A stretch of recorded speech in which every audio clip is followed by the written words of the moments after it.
BlomCast. Turning Points in History. Wendepunkte in der Geschichte. Welcome to the BlomCast, the podcast that looks at turning points in history. And well, today I'm not quite sure whether this is a turning point in history. It is a turning point, but I'm not sure that strictly speaking it is in history. Because what we're really talking about is how culture came about. And specifically, my guest today, Sarah Newman, suggests that we learned culture from nature. To be more precise, we learned a lot of cultural techniques from other animals. That is not a very popular thought in many quarters, but it is an absolutely fascinating one. Sarah, welcome to the BlomCast. Thank you for having me. I'm happy to be here. Sarah, you're assistant professor for archaeology and for anthropology at the University of Chicago, and you are fascinatingly a zooarcheologist. You are the first zooarcheologist, I can't say this straight out, zooarcheologist that I meet and have the pleasure of talking to. You're an archaeologist who looks at animals and their remains. Is that right?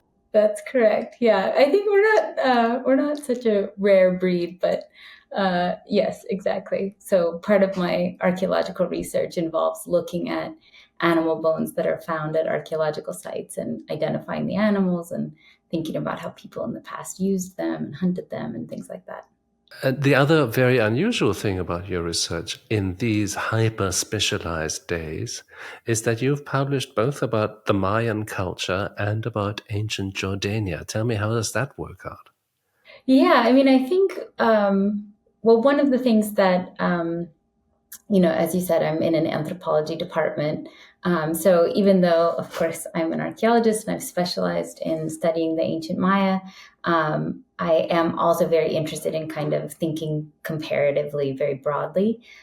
So the work that I did in Jordan at Petra was part of a big comparative project about how people in the past have basically modified landscapes in ways that are kind of so extensive that they're hard to see today, that they've kind of done so much that what is all kind of cultural interventions actually looks like just nature. And so that was partly in Jordan at Petra. And then kind of the comparative aspect was also my own work in the Maya area and also with another colleague in Brazil thinking about modifications to the Amazon. So. Just about when you talk about the Maya, especially modifying their landscape, there is the ancient debate about why and how the Maya vanished and the Mayan kingdom ended. And one of the hypotheses that's been about for a long time is that, which I think is quite an important thing actually, that not all ancient cultures were respectful of and living in total harmony with nature, but that they had their own mistaken ideas about natural systems and they had their own ways of abusing nature. They simply didn't have the potent technologies at their disposal that we have today to wreak much more havoc. But the Mayans are supposed, according to this theory, to have that seen their empire collapse, partly because their agricultural techniques were no longer sufficient to basically feed so many people on more and more leached out soils. Is there any new, are there any new contributions to that debate? Yeah, I mean, I think that one of the things that has changed, even not so much in recent years, but kind of in the past few decades about thinking about the Maya collapse is really that although we're often kind of looking for this one kind of narrative explanation for these big changes, for the turning point in history. It seems that in the Maya case that there are kind of individual local issues that are of all different sorts. So some are political, some are environmental, some are economic, and that those things then kind of have a cascading effect once they're all happening at these different cities and different points in time. So there's a sort of systemic pressure that pressures on all the weak points.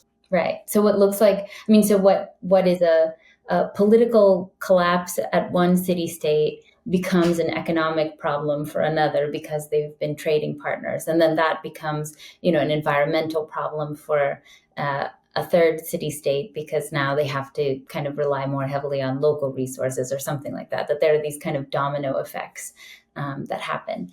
But actually, just thinking about the environmental management, I mean, I think as with any civilization, there's both kind of examples of what people today would call kind of sustainable practices, in the sense that, there's certain forms of management of forests, or even of animals living in the forests, that are kind of minimal management styles that are sustainable. But then there are also examples where, one of the things that the Maya really liked to do was to kind of, both for necessity and for aesthetics, plaster their cities in white lime plaster. And to make that, you have to burn limestone. And so, there's a lot of deforestation, especially at kind of certain periods in Maya history. Just to get the lime plaster? Yeah, you have to burn limestone until it becomes kind of that pulverized lime. How fantastic, yes. Plaster to cover an entire city, and then also you're in a tropical environment, so you have to cover that city regularly. Yeah, but it's fantastic, all those little particularities and details that history consists of, and people instinctively look for the one big explanation and say, oh, there's the big point. But actually, it's a confluence of tiny factors, some within human control, and some not at all within human control. Before I ask you what you learned from your comparative study, I want to ask you another thing about the Maya and their end, or perhaps also about other cultures, including, by the way, our own. In how far was it a problem for cultures like the Maya that they couldn't change the model they were running on? That they couldn't change the agricultural produce, the agricultural practices, the places where they grew things, the way they lived together to make their culture survive? Yeah, that's an interesting question. I think, again, it's one of these things that in some ways it kind of depends on the scale at which you're thinking about the question. So, I think the kind of thing that we tend to think about when we think about ancient Maya culture are these, courtly lifestyles with kings and queens in their palaces, and a lot of kind of pomp and circumstance and things like that. The sort of stuff that you see painted on Maya vessels and things like that. And that, of course, is what kind of came to an end, that people refer to as the collapse of Maya civilization. But there are many million speakers of Mayan languages today throughout Central America. So it's sort of weird to say, that the Maya collapsed. And certainly there are lots of traditional practices that have survived, in some ways since kind of the first millennium BC, certain ways of farming corn and things like that. And so, yeah, it's sort of, there's certain things that seem to have been unsustainable, or at least kind of came to an end for various reasons. I was saying before that there are kind of political explanations for the Maya collapse. And one of the things that seems to happen kind of late in Maya history is that, you have these kind of royal courts throughout the Maya area. And initially those are centered on kind of a single king figure. And then over time, you see in classic Mayan inscriptions these proliferations of new offices of priests and people who are, in charge of different parts of the economy and things like that. And so one of the explanations is basically that power gets kind of too distributed, and that becomes unstable for that kind of central royal court system. And so, yeah, there's ways in which, again, as you say, kind of thinking about our own societies. One of the things that is worth considering sometimes is most of the kind of political and economic forms that we live with today in archaeological terms are really recent.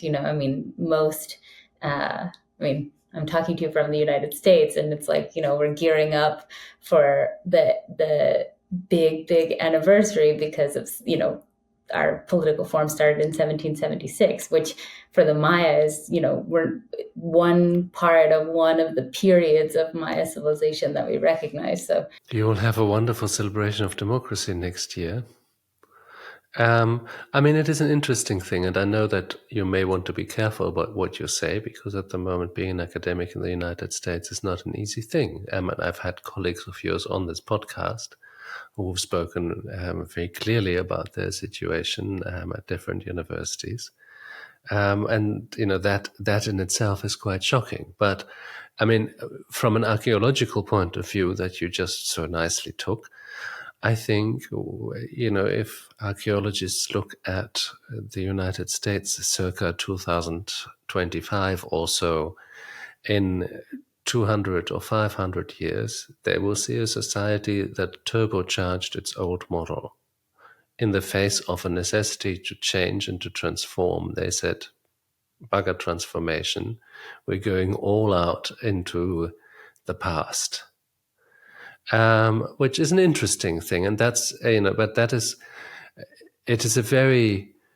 it's a very pertinent study to see when societies are able to reinvent themselves, to change their model. It's quite a rare thing in history, I think, throughout history, that societies manage that. Sometimes you get huge change, almost by accident, such as the introduction of agriculture. And that, of course, is a huge change for people. But, perhaps more recently, something like the Industrial Revolution and the way that forced people to reinvent their own identities, their own ways of life, etc. It seems to me that we're in a period like that again, and that there are, just two ways, either to embrace that transformation or to completely reject it. And at the moment, I think the administration appears to have made a choice.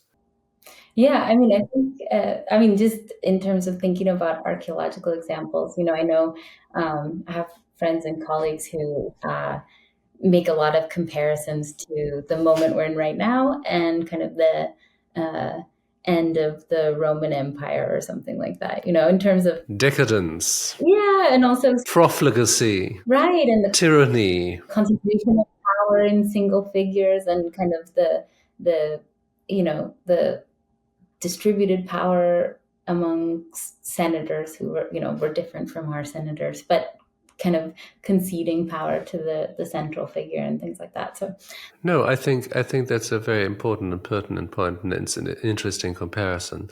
Also because, there's this creeping normalization, this incremental normalization of, if our yardstick is always what happened last year, then what happens this year isn't that different. But if you look what happened 50 years ago, or 100 years ago, which in terms of your métier is a nothing, and you imagine that a president would not have put his money in a blind trust, would, rule like a king and enrich himself in a pharaonic way and put amateurs and clowns in charge of important departments. I mean, yes, there was a horse that was made senator. I think it was Caligula who did that. You'd think that in the Senate, as it is at the moment, the odd horse might be a decided improvement. yeah, I mean, the other thing is sort of, I think one of the things that is interesting, just in terms of thinking about kind of the large scale of the past that I usually think about, and kind of living in a moment of these very quick transformations, like you were saying, is that it does kind of sometimes make me think about this question of what, as an archaeologist, what I would recognize as change or transformation versus what the experience of change or transformation is. And people sometimes talk about this in terms of thinking about, climate change over the long term. I have a colleague at Chicago, a woman named Catherine Kearns, and she often says that, people don't experience climate, they experience weather. And so there's a difference. I mean, when we're kind of looking to the past and trying to think about what the experience of these kinds of change, whether it's kind of, environmental change or political change or whatever, what the day-to-day experience of that is like. And I think at this moment you sort of think, I mean, I think at some point, what is the explanation of all this kind of very rapid change going to look like? And I imagine it's not really going to capture, that feeling of waking up every day, reading the news and being shocked every day. My best camel in the race is still the great acceleration. The fact that the acceleration of technological change simply overwhelms our societies. I mean, you are familiar with, the la longue durée, the great picture, the big picture. And we do not live in a world that we're evolved for. We have created societies that are not what evolution led us to expect or be good at. And we have been catapulted into this reality within 3 generations, 5 generations, perhaps. Nothing. And we can't orientate ourselves. We can't find our way around because the technologies are too disruptive. Also, of course, these new technologies, I mean, in contrast to, for instance, I don't know, the printing press, these new technologies, if you look at social media, if you look at AI, they have been produced as the result also of psychological research for human evolutionary weak points. The need for attention, you need to be liked, the need to be recognized, the need to be seen. And they've been constructed really to exploit those very in a very goal-oriented way. That's a new phenomenon, and I think we're not up to it to live in this kind of reality. And it's a very interesting question whether whether we can tame this monster. Yeah, I mean, I think one of the things that has been very interesting just in the past 10 years that I've been teaching university students is that sometimes, now when I teach archaeology and I kind of, that they're getting an overview of just the different ways that people in the past have lived their lives, I think sometimes students now find it really difficult to kind of to imagine sort of that there could be something like connectivity without kind of the technology that we have, or that there could be kind of development that happens at a different pace. I mean, there's just sort of ways in which our lives are so different now, generation to generation, but even within a generation, that it's getting harder and harder to think back, many hundreds of generations. It's just, you're losing that kind of, I don't know, that sense of thinking about people in the past as kind of connected to you because we're human.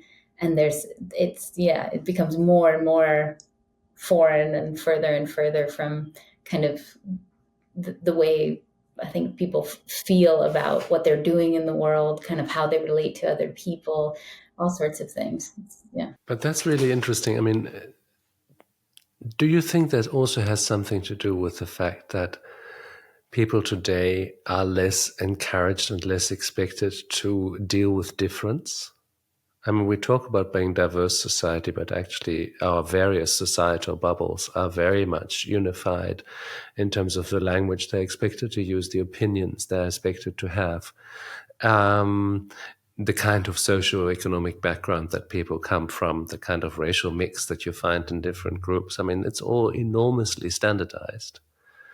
And also, of course, on the internet, you're not forced to accept difference because you can simply, swipe away or switch off or go on your difference, and therefore also historical difference becomes something much more difficult to understand, to empathize with, to make space for. Yeah, absolutely. I mean, there was a really interesting book that came out a few years ago called The Dawn of Everything by David Graeber and David. Yes. What did you think of it? I love that book. I mean, I think I think as with anything that's like a huge overview, kind of comparing everything across time and place, everyone kind of everyone who works in a specific time and place, I think, had comments or, suggestions about the specific examples. But the big argument and the fact that it's, such a big view, I think is exactly what we need to be doing right now. It's fascinating to hear you say that, because I really enjoyed that book and I found it enormously likable. I really also wanted to buy the main thesis that we all come from much more egalitarian, much more gentle societies that were just perverted and corrupted by time. But I found, as one would say in German, the wish so much farther of the thought. You feel how the authors are really desperately want this to be true. And every scrap of evidence they can find, they will be sure to interpret in that way. And so I really liked that book, but I was not convinced by this idea. I thought, it would be lovely if it had been like that. But seeing the tiny bits of evidence that you have that could be interpreted in 50 other ways, it's quite a commitment to make. Yeah. I think what's interesting about that, though, is that, you have all of these examples that can be interpreted in 50 different ways. And I think I don't know if this was the author's intent, but I think one of the things that does is kind of to show you that in some ways, especially when we're thinking about the deep past and things like that, there's kind of like what I was saying about my students, that it's very hard to kind of step outside what you know to be true, right?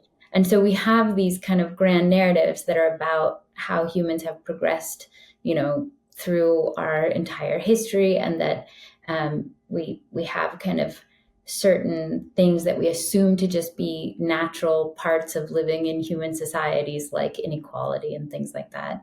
And so even just the exercise of saying, well, we can read the evidence differently, and that would tell us a completely different narrative. And if that was our narrative, we might think about some other things differently as well. Yeah, but is that the job of archaeology, to make things nice for the present, or to tell a morality tale for the present? No, I think for me, the thing about both archaeology and anthropology is to show that there are other ways of living in the world than the one that we are born into and take for granted.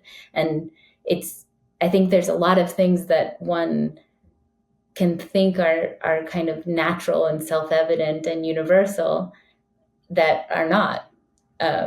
They're, shaped by the society that you're born into and the way that you live and all these sorts of things. And I think especially, as we have more and more of these kind of global problems, it's really important, I think, to know that there are completely different ways of solving those problems, but also of just kind of being a human in the world other than the one that you know.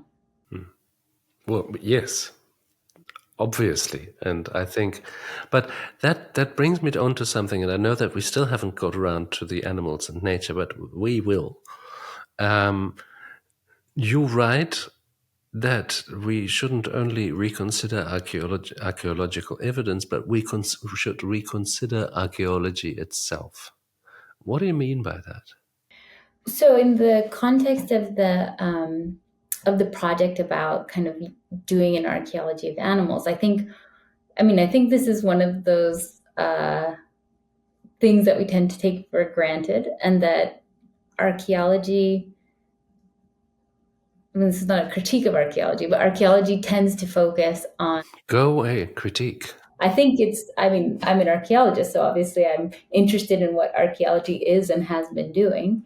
But we are kind of traditionally very focused on basically the history of our own species, right? If you, I think, ask most archaeologists, if you see any introductory archaeology class, if you read an introductory archaeology textbook, it'll tell you that archaeology is the study of people in the past, right? And of course, archaeology is expanding in kind of what are really incredible ways. There's all sorts of things that now we can use to learn about the past that 100 years ago just didn't exist, Or 10 years ago. Yeah, exactly. I mean, but it's everything from DNA to radiocarbon to, we can find smaller and smaller traces of um, plant remains, of, the fat molecules to know people are processing milk and things like that. And so there's more and more information that we're looking at that's not just kind of um, the very narrowly things made and used by humans. So we've kind of branched out from stones and bones and ruins and things like that. But I think that in general, there hasn't necessarily been a push to say that all of those things that we're doing to understand ourselves give us these methods where we could understand a lot of other histories too. And that's what I'm interested in with the animal archaeology, is that we have all of these kind of robust methods for learning about things that happened in the past, especially about things that are, beyond memory, or that are unwritten. And if we can use those things to learn about ourselves in these kind of distant times and places, I think we can also use those things to learn about species that are not our own species. There would be a lot of people who bristle at you saying the history of not human species, because they would say, they've just got stuff happening to them. For history, you need a consciousness, you need a culture, you need, that only then you enter into history. Homo sapiens has existed a long time before it had a history, and other animals don't have that. What is changing there conceptually? If academics are talking about the history of natural systems, of other animals, etc. Yeah, I mean, I think there is a certain I mean, there's a point to be made about kind of what is history, right? And if we want to define history very specifically as kind of uh, written, documented things that happened in the past, or basically, if we want to define history as like something that's in the kind of human documentary record, then it's true that I would say we're not going to really be able to talk about animal histories in the sense that they're not histories kind of created by the animals themselves, right? But I mean, there's been a lot of historians who are really interested in animals. And one of the things that some of those historians have said is it's impossible to do animal history, right? Because um, you can only get at the presence of animals in the past through human sources. So you can kind of think about the importance of animals to humans. You can think about the relationships between animals and humans. You can think about kind of the influence of animals in certain events, wars, and things like that. But you can't kind of get at a history of animals without the human source. But I think if we expand that a little bit to kind of think about history in terms of creating a narrative sequence of events that happened in the past, that then archaeology does give us this way to get at histories without having to kind of go through a written human source. And so, I mean, some of the examples are, there's all sorts of things. I mean, I use some examples of beaver dams in some of my work. And all of these things that I mentioned before, that we can find these traces of plant materials, that we can use radiocarbon dating. There's ways to sort of trace the presence and some of the activities of animals across many centuries, sometimes even longer. And that is kind of building a narrative sequence of events that helps us know more about places and landscapes, either alongside or before or separate from the human activities happening there. And then, of course, I think that adds to what we do know about the human activities happening there. So it's this other kind of source of information that helps us understand the documentary records that we do have. And so I would argue that that is kind of contributing to history, even if we define it strictly as human history, if we kind of expand the definition a little bit. Well, let's do that. And let's come to your really to your wonderful thesis, which you published in Eon magazine, which is an internet magazine that has really fascinating articles about scientific things, and social sciences, natural sciences, and always unusual perspectives. So very often unusual. It's a little bit of a playground, I think, for academics like you, who are sick of only writing scientific papers and want to be able to also air perhaps more general ideas, more involving ideas. And in this essay, you say that, we've got this very rigid separation of nature and culture, a separation that has been breaking down successively over the last century, as research has multiplied, also incidentally in the age of YouTube, where now billions of people can see complex animal behaviors they never believed existed. Animals playing, animals, enjoying themselves, animals lying, animals doing all sorts of things they weren't supposed to do. And your thesis is basically early humans learned a lot of what we would see as culture today, as essentially cultural, building houses, building vessels, building tools, that they learned that from other animals or even from non-animals, but that they found those ideas already in nature. Can you elaborate on that? I think the piece has like a catchy title and things like that. So I don't know that I would necessarily say that animals taught us culture, which is the title of the essay, but Why not? well, I think it's more about kind of this collaborative and creative engagement with the world around you, and sort of recognizing other species as potential creators and collaborators rather than just resources. But I don't know if I would say it's active on the part of the beavers to teach humans how to make. Oh no, not active. No, not in that way. But you can. I mean, you can learn something from a walk through. From a mountain walk, and it's not that the mountain has actively taught you. Right, exactly. Yeah. But yeah, so I think so. I mean, part of the argument is that there's been this kind of emphasis, as you say, kind of since the 19th century or so, on this idea of human exceptionalism and kind of creating a divide between humans and other animals, right? That animals can do certain things, and sometimes those are interesting, but humans have language, and humans make art, and humans control other species and things like that. And to a certain extent, as you say, that has kind of been breaking down in recent years. But I think that even if we're not thinking of humans as exceptional, I think we do tend to think about something like innovation or kind of invention to be something that happens. I mean, something that happens kind of in the mind, almost in isolation. And of course, it's like people talk and they experiment together and things like that. But I think that the way we tend to understand these kind of explosive moments in human development, art and agriculture and architecture, is that there's something, and archaeologists and prehistorians kind of have thought about this a lot, that there's something happens inside the human brain, and all of a sudden we're able to kind of do this sort of creative thinking. We're kind of joining new things together.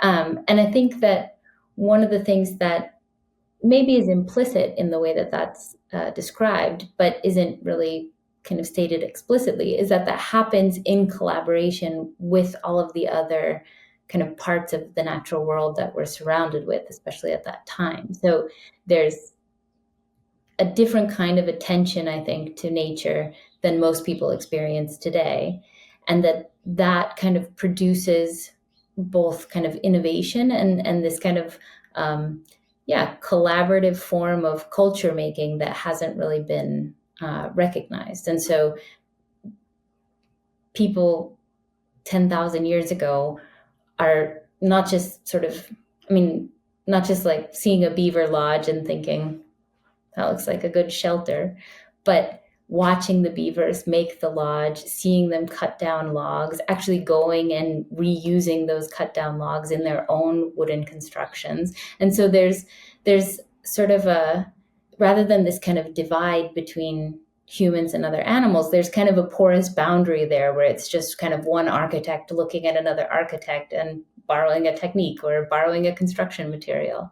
And I think that the fact that we can, I mean, it's difficult, and some of the evidence is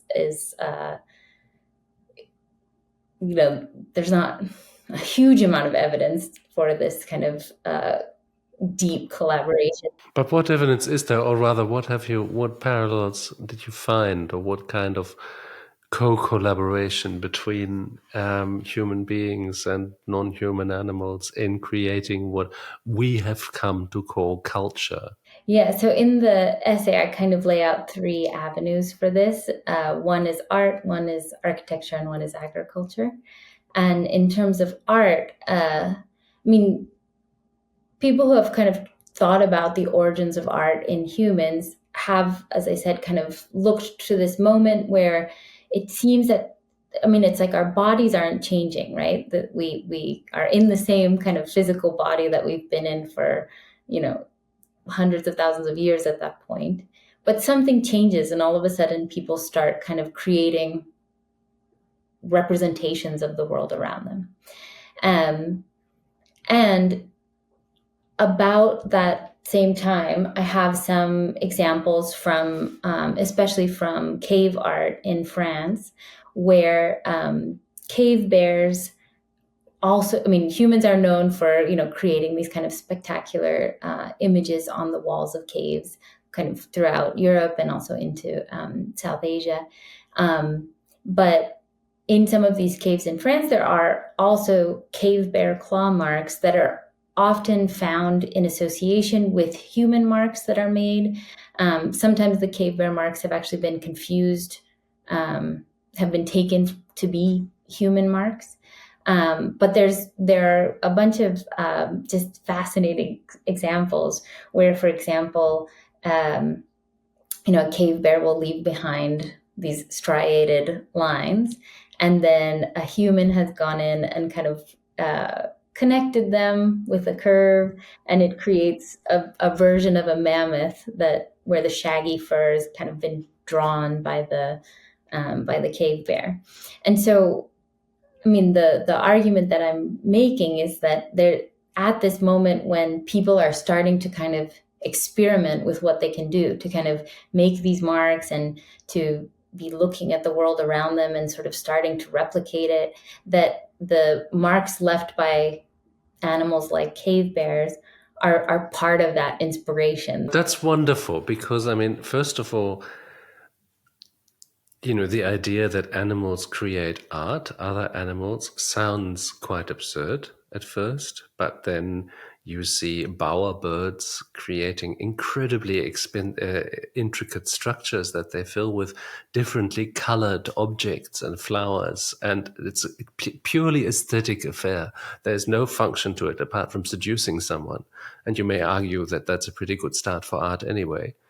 There are fish that create amazing circular patterns in the ocean floor to attract mates. In fact, but these are aesthetic creations, and they're done with a sense of purpose, and they're done obviously with great skill. So at some point it becomes blurry why this shouldn't be art.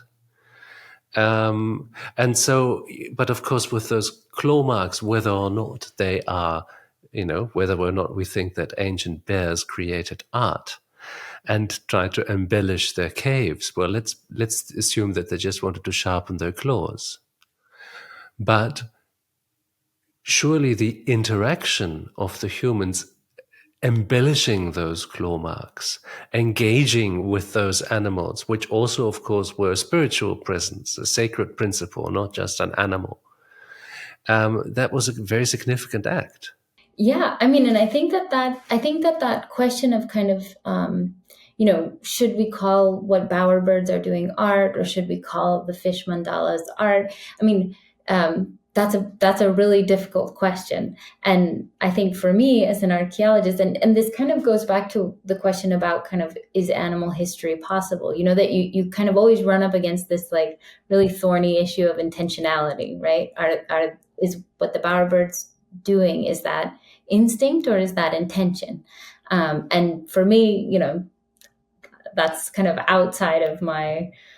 far outside of my realm of expertise. But what I think is clear and hard to argue against is that, just as what happens with the bowerbirds now, that it's very easy to look at a bowerbird bower and think that there's design there, that's architecture and art and an aesthetic. I mean, Darwin said that they clearly have a sense of beauty, things like that. The fact that we notice that, I think, is what people felt with many other instances in the past when we were kind of attending more closely to the animals around us. I mean, the bowerbirds kind of shock us because it's so striking. But you don't need to go that far. I mean, I knew a little dog once who, when there was a fire going, would sit in front of the fire and look into it. And it wasn't there to get warm. He was fascinated by the fire. Mm-hmm. He didn't try to grab anything from it, and he didn't get bored. He just sat there with his head cocked slightly and looked into the flames. Mm-hmm. Yeah. What's that apart from a sense of an almost spiritual admiration of something? And we have a difficulty attributing this to other animals. But I think, the multiplication of instances also sort of drives the debate in a certain direction. And that's why it's so important, this intervention that you make, to say, well, what if, this idea of culture was much more, as you say, collaborative with other species. And, architecture, would be the next thing where you could see that. Yeah, and so with the architecture example, I mean, the example that I give in the essay, like I mentioned, is focused on beavers, and especially there's an archaeological site in North Yorkshire in England called Starcar, which is a waterlogged archaeological site, so things are very well preserved. And again, kind of using some of this like wide range of archaeological techniques. So that site was initially excavated in right around 1950. And then people have since kind of gone back and revisited. I mean, they've done additional excavations, but they've also revisited some of the things that were found and excavated in the 50s. And a pair of archaeologists in particular, John Orms and Bryony Coles, they had been working at another similar kind of waterlogged site, a place called Somerset Levels, and they realized that some of the wood that was that was used by humans in the past, and at Somerset Levels, this is about 6,000 years ago. At Starcar, it's more about 10 to 8,000 years ago. That some of the wood that was incorporated into human-made structures had these cut marks on the end of it that just couldn't have been made by human tools. It wasn't made with a stone tool that people were using at the time. And eventually they realized that these were gnawed by beavers, that they had these sort of telltale parallel facets. They pinched the logs from the beavers. They made the beavers their lumberjacks. Right. So the beavers cut down the wood, and then the humans are using that in their early wooden architecture. And of course, again, it's impossible to know, is this taken from a beaver dam? Is this sort of like found and reclaimed wood? But I think regardless, the point is that somebody looks at the work that's been done by a beaver and recognizes that as kind of the same type of work that we as humans are interested in doing, and that's a useful material, that the dams that beavers are building are useful models for the kinds of wooden platforms that humans build at Starcar, and that again, like the bears, the point is not, are the beavers thinking like architects before they, set down to build their lodges? Possible, but I don't know. And certainly as an archaeologist, that's not really my claim to make. But what I think is definitely possible to say is that humans at that point are looking at the beavers and recognizing something there that resonates with what we ourselves are doing and kind of inspires us to do it in new and different ways. And that kind of transmission of culture is what I would call it, is something that one is not often, I think, it has sort of been overlooked, and two, I think is important for kind of how we think of ourselves as human, right? Is it that we're kind of getting further and further from other animals, or that some of these fundamental things that we make and do are really kind of inspired by closer relationships with other animals? I mean, on a philosophical level, you come to Baruch Spinoza and the idea that there is nothing outside nature. And all of a sudden, all those human creations and ingenious solutions and engineering feats perhaps as well, become another part of nature, another part of an increasingly complex nature, an increasingly layered nature. And, as you describe it, which I think is quite beautiful, it's a nature in dialogue, where people look very closely at what's going on naturally around them, and they imitate and they learn. And then I think, incidentally, we get to an interesting question, which is simply population size and density. Because, the innovation you described, of course, didn't really take place in human populations for many tens of thousands of years. Their technology is hardly advanced. And really only when populations got denser, more concentrated on individual places, did this in technological innovation pick up speed. But that was very late in human history. I mean, 4,000 or 5,000 years ago. Yeah, I mean, but I would also say that I think that to a certain extent, that is the same kind of human tendency, right? That sort of, I mean, yeah, that I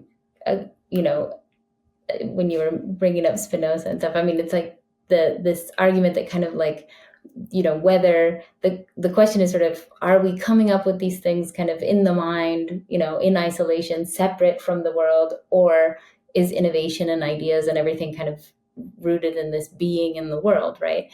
And obviously, I'm sort of much, I'm falling in the latter camp, and that I think even with the kind of takeoff of these kinds of technologies, I mean, I think it helps in the long term to think about this kind of cultural collaboration with other animals as part of the kind of social nature of human beings, right? That at some point, I mean, that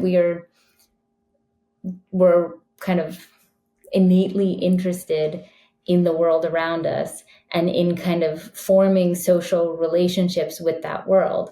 And of course, over time, as you say, we sort of start to live in different types of communities, and more the people that we interact with are other humans rather than other animals. But at the same time, we bring animals into the conversation by domesticating them. And then again, there's this lovely intellectual experiment of turning around that question and saying, well, actually, grass has domesticated us, because grass had a pretty tough life until it got itself planted into people's front lawns and lovingly tended to and watered and cut.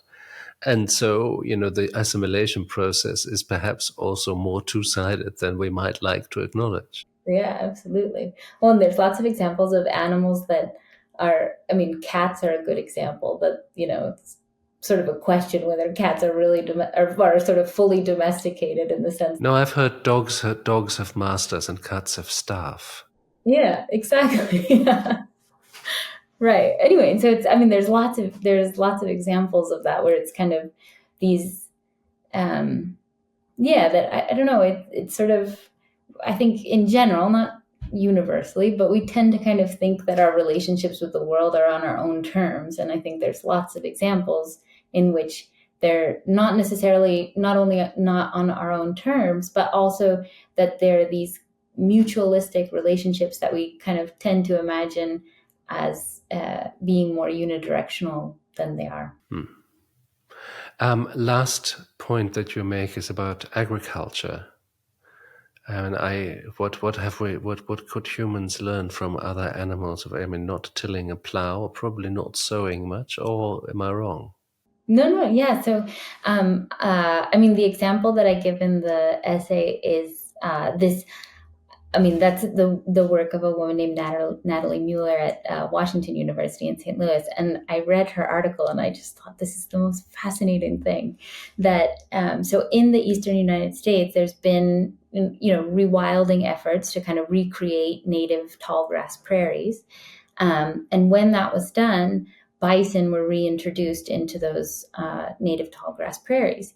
And kind of seeing this happen allowed researchers to realize, I mean, bison are like beavers in the sense that we call them a keystone species, that basically they kind of have such an outsized impact on an ecosystem that they are kind of key to both maintaining and to kind of transforming an ecosystem.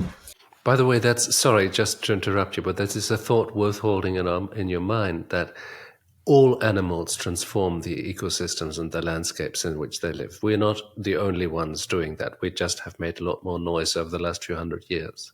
Absolutely. And sometimes I mean, I think beavers are a good example where people have sort of come around to realize that it's much better to let the beavers do the transformation than to try to do kind of our version of transformation, or even our version of imitating beaver transformations. And so with the bison, I mean, bison, yeah, do all sorts of things that are really beneficial to the prairies, right? They kind of prefer to graze on grasses at certain stages that encourage different kinds of growth. And one of the things that they also do is they like to wallow in the mud. So when a bison is kind of walking through the tall grass prairie, seeds will stick to its fur, and then it will wallow in this muddy pool and basically end up kind of planting the seeds there. And so certain types of plants grow really well around bison wallows, and they also kind of grow. I mean, what you end up getting is kind of dense stands of certain kinds of plants. And so the idea is that people who are living in these prairies, 8,000 years ago or so, are moving through them by following the bison tracks because they're clearing a path through the prairies. And then they're coming upon these bison wallows and kind of recognizing that it's very easy to gather certain kinds of plants when they grow in these stands around the bison wallows. And that, instead of having to kind of seek out different plants scattered throughout the prairie, you have these stands where things are concentrated.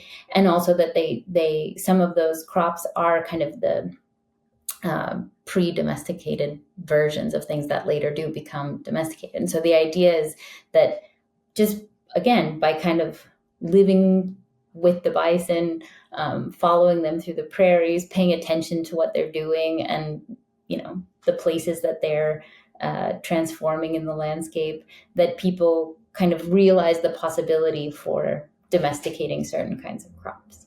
And so again, it's not that the bison are practicing agriculture and we're copying them in doing that. It's more that this kind of the things that one species is doing are kind of sparking the kinds of things that our species is doing. And so it's this kind of collaborative inspiration, if you will. I've been doing a bit of work on this kind of thing myself, on this idea of this collaboration. I've just published a book in English called the Subjugate the Earth, which is looking at the idea that humans can dominate nature. And it's a sort of biography of this idea from its death in ancient Mesopotamia, from its birth in ancient Mesopotamia with Gilgamesh and the idea of conquering nature, to its death today, because with the climate crisis, we're sort of forced to admit that we're not all that important as we thought. We may have caused it, but we find that we are very likely to be swept away by it, and quite quickly if we're not very careful. So the whole idea of dominating this system seems to crumble. The very interesting question, and therefore my last question to you, is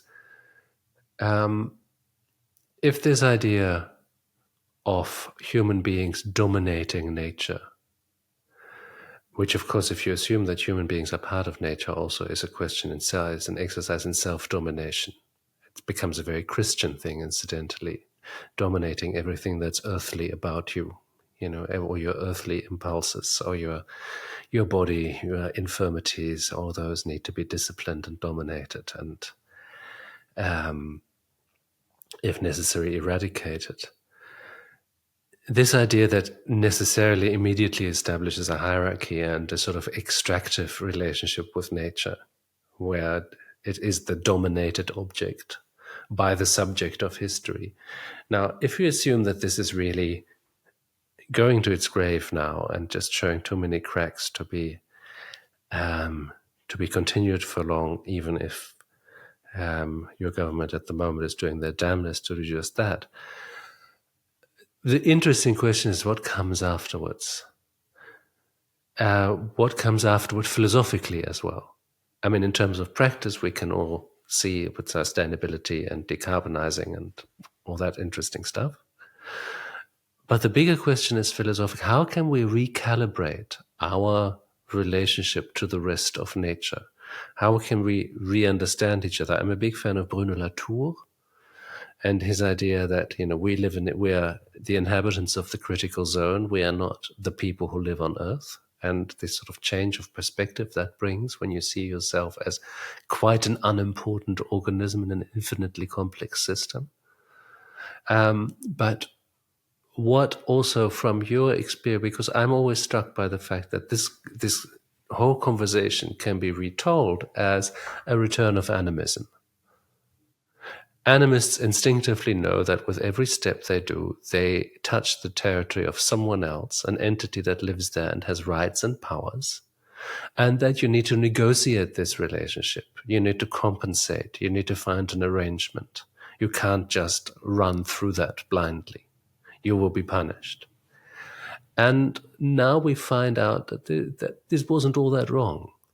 We put it in a different vocabulary, namely not that of myth, and we don't think of demons and ancestors and gods, but we do think of natural systems. And we do think of causalities. And really, you are working on a time when people developed early animism and developed an understanding of causality in nature. And the demons and the ancestors were the best thing that could give you an understanding of causality and of a nature that you could have an active part in by negotiating with these things. We're coming back a little bit to that, aren't we? In a very different vocabulary, very different mindset, that we understand ourselves as creatures that need to learn to negotiate their place in a bigger system.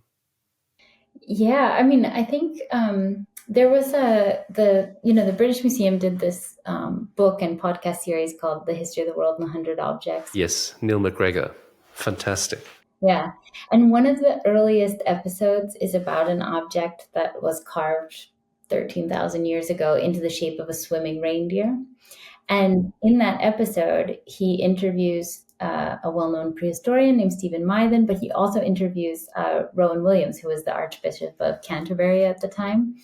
And that episode has kind of stuck with me. And Rowan Williams kind of talks about this same moment about kind of this birth of human creativity and art making and stuff in the context of the reindeer. As the birth of religion. And, he says we tend to think of kind of religion and art as being kind of these two separate mountain peaks staring at each other across the mist or something like that.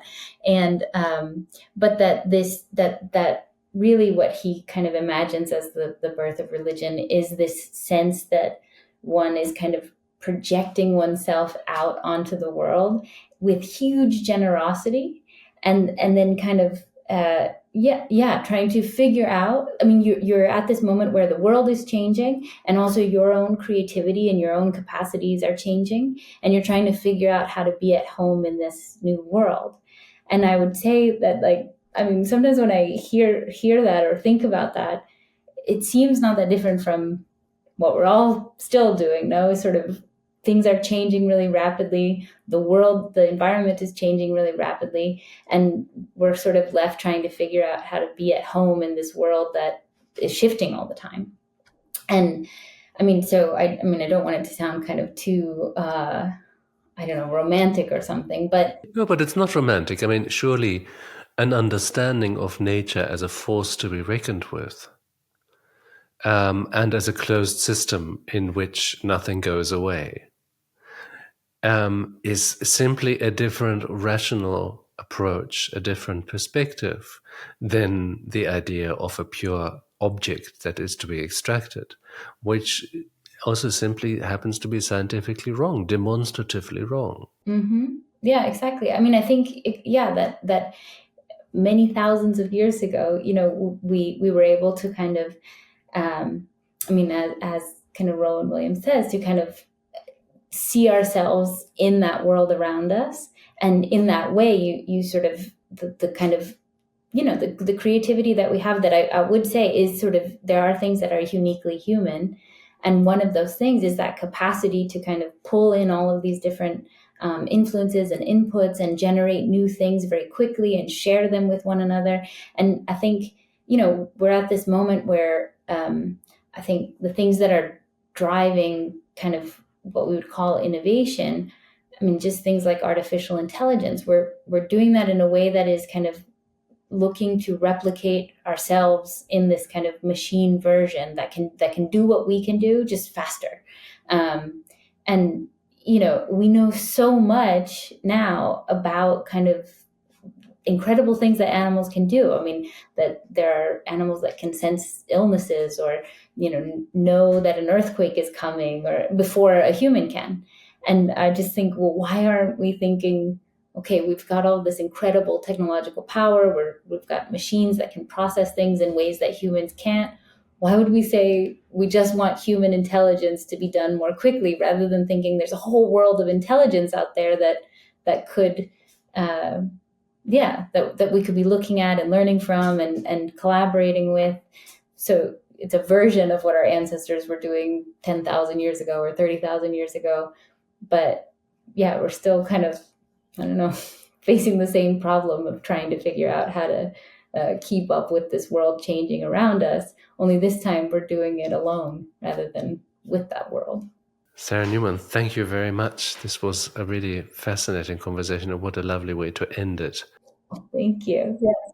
Thank you all for listening to the BlomCast. We will be online again next week with another fascinating topic. We're wildly oscillating, as you see, between ancient history and prehistory, and today and tomorrow, but perhaps we will also have some things about the bits in between. But bear with me, I'll think of something. For now, thanks all for listening.